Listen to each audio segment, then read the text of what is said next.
What is an APU? Let me explain. The APU stands for Auxiliary Power Unit and it is located in the tail of the aircraft.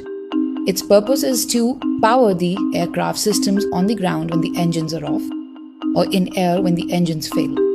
It provides electrical power, bleed air for air conditioning on ground, as well as bleed air to aid engine starting. Let's look at how to turn it on. The APU uses a turboshaft engine. To start, we need electrical power, which can be used either from the aircraft's main batteries or using external ground power.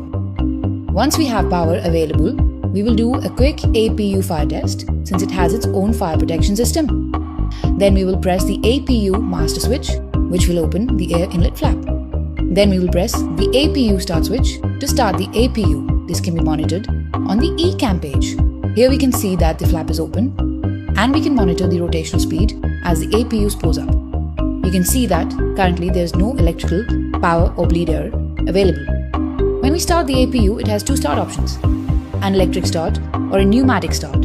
Since the engines are off, the controller will select an electric start, which will turn on the electric starter motor which rotates the engine shaft via an accessory gearbox. The shaft is connected to centrifugal compressors which draw in air from the air inlet. This air is then compressed and then ignited with fuel to produce hot gases, which drives a free turbine connected to the shaft but not to the compressors. This rotates the shaft and gives us shaft power. Now, how do we get electrical power and bleed air?